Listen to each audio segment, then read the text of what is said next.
Hey everyone, it's Q&A with Joe number 15.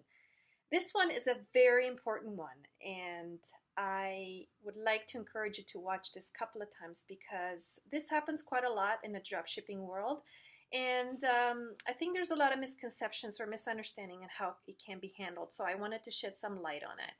And this is actually not necessarily a question, but a situation from John. And so the situation is as follows.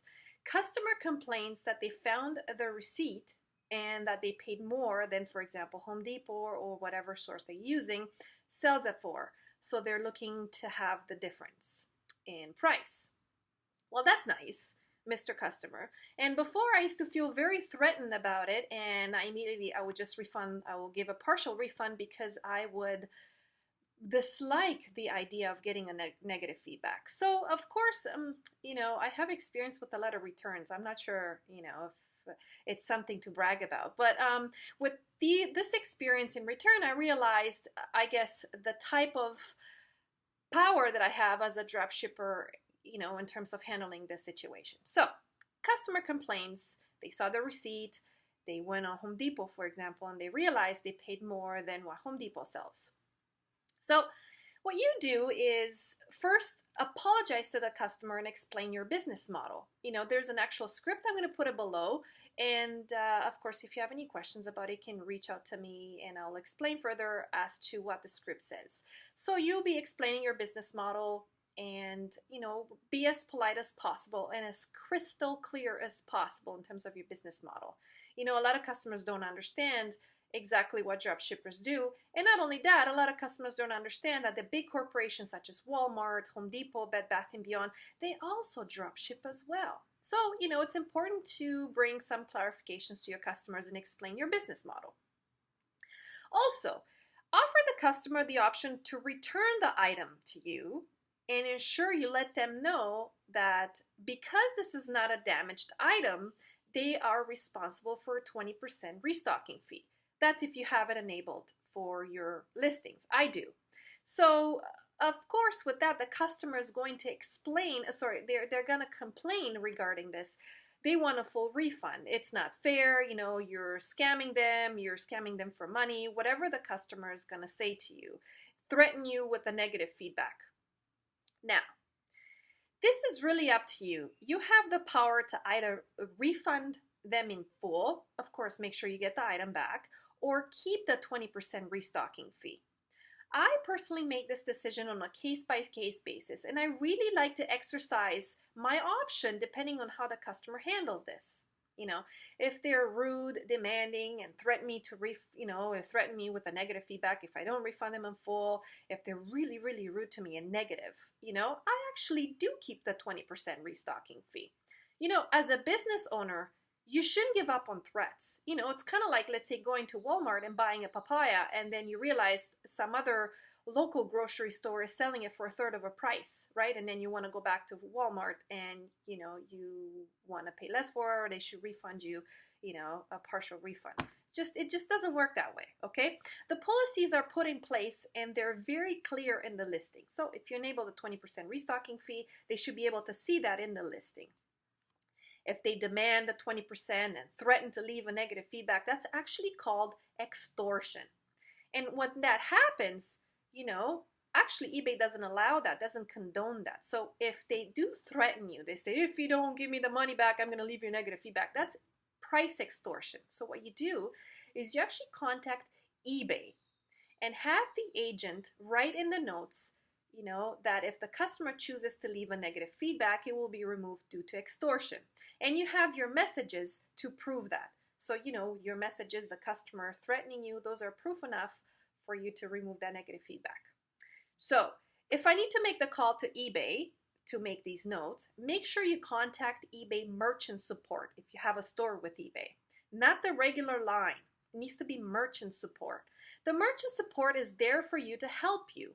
As a store owner on eBay, they're in the best position to best assist you. Unfortunately, I can't provide you with a number here, so reach out to me directly and I'll give you the merchant support phone number.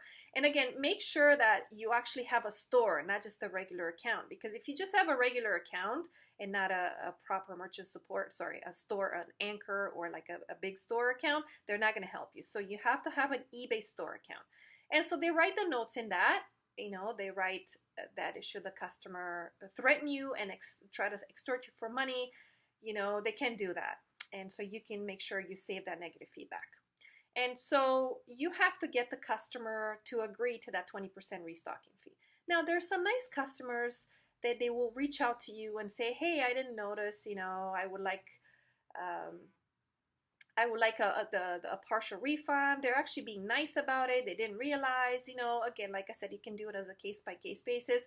Honestly, sometimes, and I would say most of the time, like 95% of the time, I actually do give the partial refund. If it's like $8 or $15 or whatever, I do give it to them. I appreciate them as a customer and I'm honored they chose to shop with me.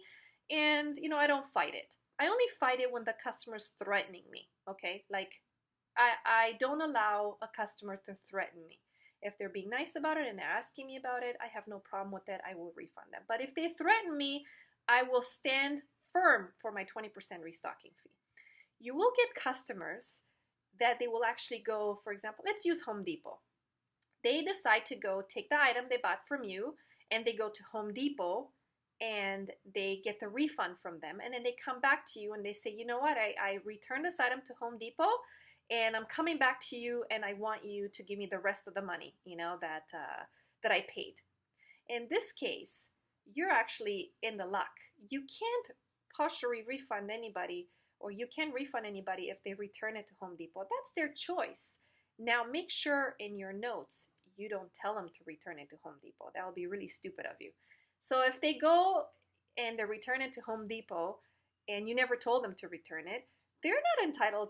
First of all, they're never entitled to the partial refund, but they're never really entitled to the partial refund. So you again explain, you apologize, and you explain again, I'm sorry, but we cannot provide you a partial refund, and we appreciate your business. Have a nice day.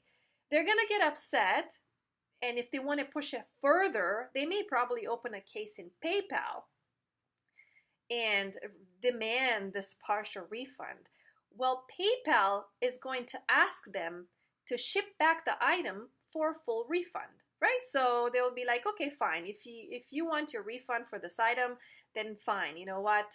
You can just ship it back to your seller, and then the seller will refund you in full. But a lot of customers don't have the item anymore. They return it to Home Depot. So in that case, they're not going to do anything about it, and the case is going to close in your favor. So I'm saying these situations for you to really think about your options as a store owner, how you want to approach it.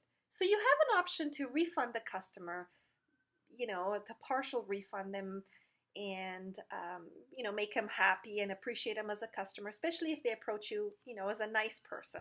But if they threaten you in any way and they extort you in any way, you as a store owner on eBay, understand that you have the option that you could exercise to stand firm for your 20% restocking fee.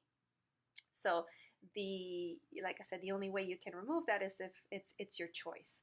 But if the customer is not being nice about it and definitely demanding you to send them the partial refund, you really don't have to. Don't feel threatened that you do. You are very clear about your refund policy in your listing. So don't feel threatened and don't be scared if they say, I'm going to leave a negative feedback if you don't do that. That's extortion. Every single time they say that to you, that's complete extortion, and you can go to eBay and they can definitely protect you with that. So please don't allow your customers to walk all over you. Okay, you're in a business to make money. Yes, you're in a business to make the customer happy. As you know, I'm preaching customer service above all. So I would say 95% of the time, sure, you can partially refund them and make them happy. But if you have a customer that's being very rude to you and is threatening you and is trying to extort you for this partial refund, you don't have to give it to them. Okay? So if you have any questions, let me know. And as always, happy selling.